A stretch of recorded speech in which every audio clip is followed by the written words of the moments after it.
Tapi kreativitas zaman sekarang itu sudah mulai menjadi menggeser makna dari Sanggit sesungguhnya. Sanggit itu dibuat sebagai acara yang memalukan. Kalau kalian sudah lamaran, maka tidak perlu lagi ada pengalungan di acara Sanggit. Hai, sudah lama banget saya tidak upload di YouTube channel ini, tapi kali ini saya akan mencoba untuk kembali mengupload video untuk kalian. Dan sebenarnya saya tuh ragu untuk ngupload di YouTube ya, karena kadang-kadang kalian tuh nonton di YouTube nggak subscribe, nggak like, nggak komen gitu kan ya, cuma nonton doang. Pastikan kalian sudah melakukan subscribe, like, dan juga komen. Dan jangan lupa bagikan juga video ini, siapa tahu ada orang yang membutuhkan video ini dan perlu informasi lebih lanjut tentang apa sih kok yang akan dibahas di video ini.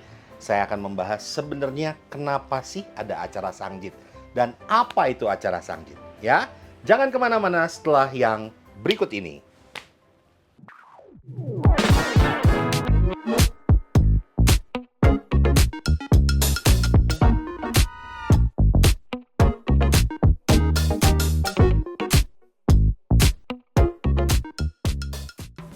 Oke, kita akan membahas tentang acara Sanggit itu sebenarnya apa. Kenapa saya membahas seperti itu? Karena saya memperhatikan zaman sekarang nih ya, Sanggit itu dibuat dengan berbagai versi, dengan berbagai cara, dengan berbagai kreativitas supaya acara Sanggit itu menjadi menarik. Nggak salah sih, kreativitas itu perlu ya, supaya kan ada hiburannya juga, ada edukasinya juga buat yang nonton. Tapi kreativitas zaman sekarang itu sudah mulai menjadi menggeser makna dari Sanggit sesungguhnya. Nah, saya mau membahas tentang apa sih Sanggit itu sesungguhnya. Ya, Sanggit itu adalah acara kedua, teman-teman. Yang pertamanya apa kok? Yang pertamanya adalah lamaran. Ya, lamaran proses meminta. Jadi kalau lamaran itu tamunya biasanya keluarga lengkap datang ya di acara lamaran. Kemudian nanti keluarga cowok juga datang beserta rombongan lengkap juga, untuk saling menjelaskan ini loh bebet bibit bobot keluarga kami dan meminta izin untuk bolehkah anak kita dinikahi. Itu lamaran ya, bukan acara Sanggit. Ada kalungan? Ada. Di mana? Di lamaran. Nah, acara Sanggit sebenarnya acara yang terpisah dari acara lamaran. Kalau lamaran boleh dilakukan kapan saja, kalau Sanggit harus dilakukan mendekati ke hari pernikahan. Berapa lama? Sebetulnya idealnya itu 2-4 minggu idealnya. Tapi zaman sekarang kalau saya bilang 2-4 minggu pasti banyak yang protes. Jadi ada yang 1-3 bulan. Ya sudahlah, tidak apa-apa ya. Tapi ada beberapa hal yang harus kalian perhatikan. Yang pertama adalah Sanggit siapa yang datang? Biasanya Sanggit itu dihadiri hanya oleh para utusan, baik keluarga mempelai pria maupun mempelai wanita. Bahkan sang mempelai pria ataupun sang mempelai wanitanya sendiri tidak datang. Demikian pula dua belah pihak orang tua juga biasanya tidak hadir. Yang hadir tuh hanya utusan. Nah, kenapa seperti itu kok? Karena zaman dulu Sanggit itu dibuat sebagai acara yang memalukan. Memalukan dalam arti apa? Sebagai mempelai pria, calon mempelai pria dan keluarga, saya tuh malu. Apakah bingkisan saya ini akan diterima atau tidak oleh keluarga mempelai wanita? Cukup atau enggak? Memalukan atau enggak? Ditolak atau enggak? Daripada saya malu, suruh utusan aja deh yang pergi deh. Jadi kalau sampai ditolak kan bukan saya yang ditolak, tapi utusan saya yang ditolak. Nah, berlaku sebaliknya dari pihak mempelai wanita. Ketika pihak mempelai wanita menerima utusan dari calon mempelai pria dengan bingkisan Sanggitnya, mempelai wanita pun punya perasaan yang sama. Aduh, anak perempuan saya ini akan diminta oleh keluarga mempelai pria. Apakah dia akan membawa bingkisan yang banyak atau sedikit? Malu dong sama tetangga kalau ternyata bingkisannya sedikit. Nah, dan juga mereka juga akan merasa, waduh, kira-kira mantes nggak ya? Cukup nggak ya ini bingkisannya? Jangan sampai nanti bingkisannya cuma ala kadarnya. Malu dong, berarti saya dapat calon mantu yang berasal dari keluarga yang kurang mampu, misalnya. Nah, itu adalah pandangan zaman dulu. Sehingga keluarga calon mempelai wanita pun tidak mau menerima. Nah, dari poin yang pertama ini kita bisa menyimpulkan, sebetulnya acara Sanggit itu murni acara keluarga doang. Sangat aneh sebetulnya kalau acara Sanggit zaman now, di mana keluarga itu mengundang tamu umum yang bukan keluarga. Zaman dulu tuh malu. zaman sekarang malah ngundang-undang. Nah, malu kan? Itu baru poin yang pertama. Poin selanjutnya apa? Kita tunggu setelah yang berikut ini.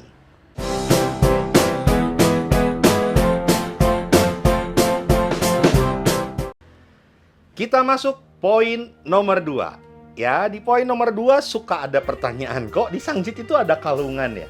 Nah, teman-teman, yang kalian sering lihat di media sosial zaman now, itu adalah acara Sangjit yang menggabungkan dengan acara lamaran.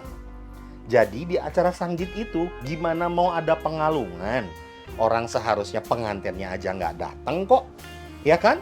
Nah, tapi di media sosial kan kalian lihat sekarang, acara lamaran tuh digabung dengan Sangjitan. Nah, untuk mereka-mereka yang masih toto, itu biasanya nggak mau guys digabung. Tapi banyak sekarang orang yang mengatakan, ah udah deh, aku nggak mau pusing bikin acara 2 kali, udah digabung aja kok. Terserah, dikembalikan pada keluarga masing-masing ya. Yang penting saya diajak jadi MC-nya. Udah mau acaranya digabung mau dipisah terserah. Oke? Nah, itu adalah acara Sangjitan, harus ada pengalungan? Jawabannya sebenarnya tidak. Kalau kalian sudah lamaran, maka tidak perlu lagi ada pengalungan di acara Sangjit ya. Nah, yang ketiga, kita langsung sambung aja ya. Yang ketiga, pertanyaan ketiga adalah seputar baki. Berapa jumlah bakinya? Zaman dulu, baki itu dibawa sebanyak mungkin, teman-teman. Sebanyak mungkin, tidak ada jumlah yang pasti. Yang pasti itu hanya genapnya.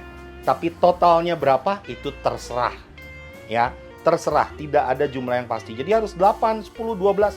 No, angka 8, 10, 12, 16 baki itu adalah angka yang diciptakan oleh para vendor pembuat baki. Supaya apa? Supaya vendor pembuat baki jualannya gampang.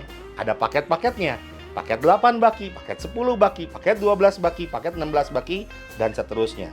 Seharusnya Sangjit itu bakinya berapa? Ya sebanyak-banyaknya. Sesuai dengan namanya. Kuotali artinya hadiah yang berlebih. Jadi tidak ada batasan yang pasti. Nah, sekarang orang bilang, kok Sangjit itu jadi mahal dan lain-lain. Terserah ya. Karena saya juga membicarakan bukan harus berapa, tapi saya hanya mau menceritakan seharusnya seperti ini loh.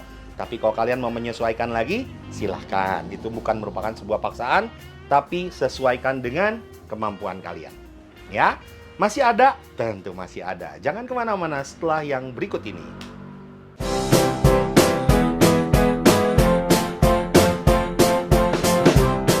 Oke. Tadi poin nomor 1, 2, 3 sudah ya. Sekarang poin nomor 4 berarti. Poin nomor 4 membahas tentang saya menyaksikan di beberapa daerah. Ya, di beberapa daerah. Sebenarnya cuma satu daerah sih. Saya nggak mau sebutlah daerahnya ya. Terlalu spesifik.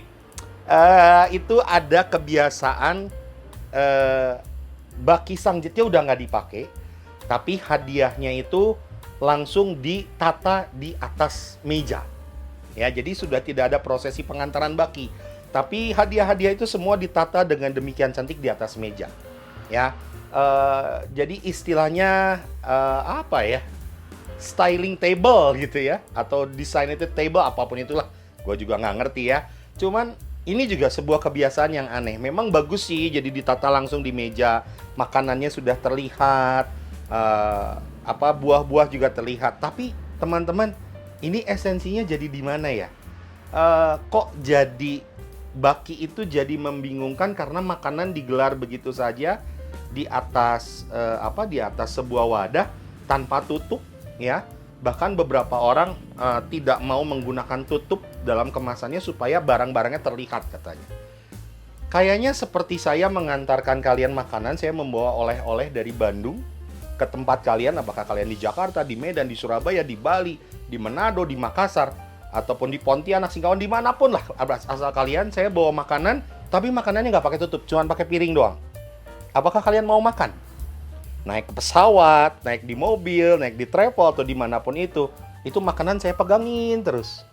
Apa kalian nggak jijik gitu ya, makanan tanpa tutup gitu kan, tanpa kemasan gitu. Ini pun sama gitu ya, dan akhirnya itu semua sudah ditata di atas meja tanpa ada prosesi penyerahan, ataupun kalau ada prosesi penyerahan itu hanya simbolis untuk baki yang berisi angpau lamar, angpau susu.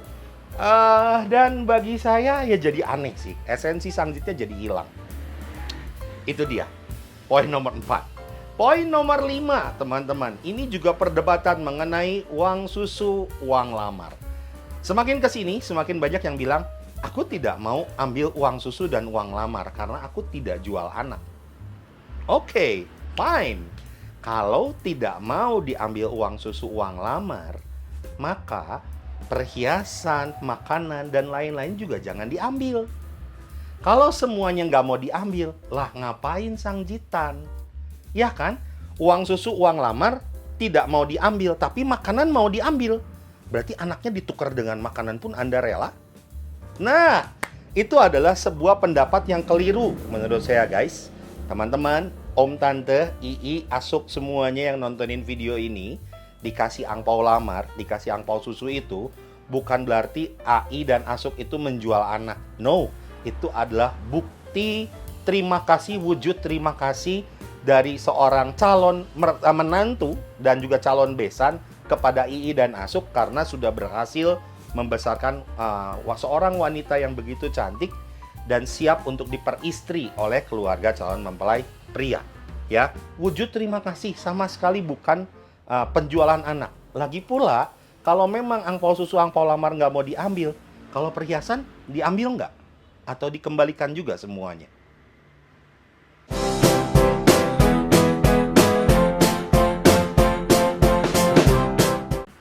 Poin yang selanjutnya, penilaian baki dan pembagian baki. Ini juga sebuah acara, bukan acara yang harus di-mention oleh MC, bukan acara yang harus ditonton oleh banyak orang.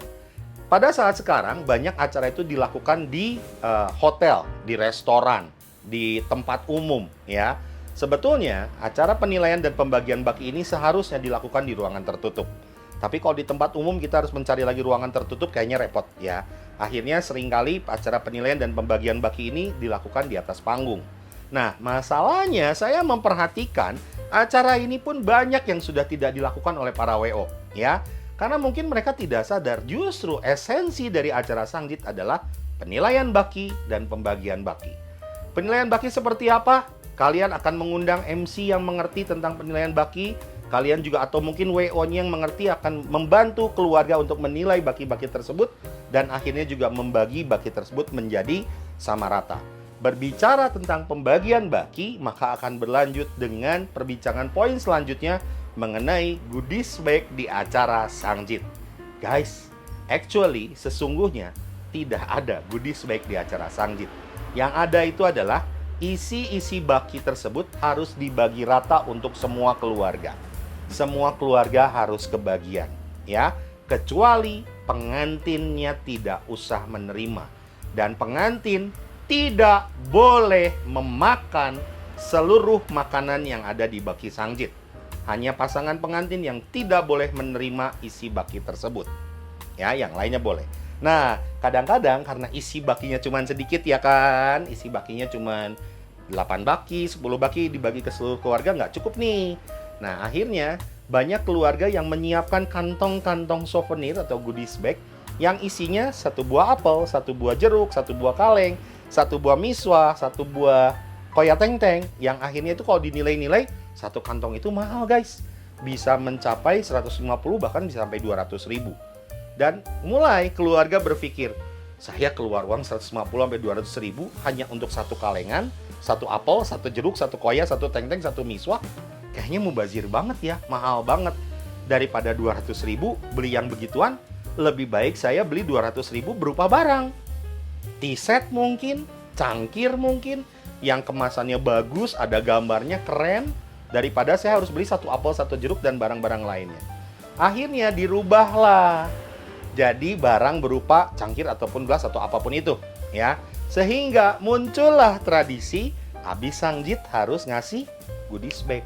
Padahal nggak begitu juga, teman-teman, ya. Nah, itu tadi sebagian dari kesalahan-kesalahan akibat pergeseran tradisi yang menyebabkan acara Sangjit ini jadi aneh sebetulnya, ya.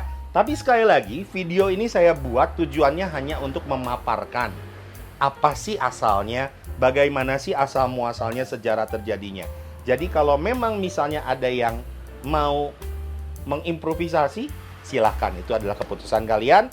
Saya bukan polisi, saya bukan hakim, saya tidak berhak untuk menentukan ini benar, itu salah. No, silakan kalian lakukan sesuai dengan kepercayaan, tapi inilah sejarah, inilah tradisi yang tercipta pada saat kebiasaan ini dilakukan oleh leluhur kita dahulu. Ya, sekali lagi teman-teman, jangan lupa subscribe, like, komen, dan share video ini, dan nantikan video selanjutnya.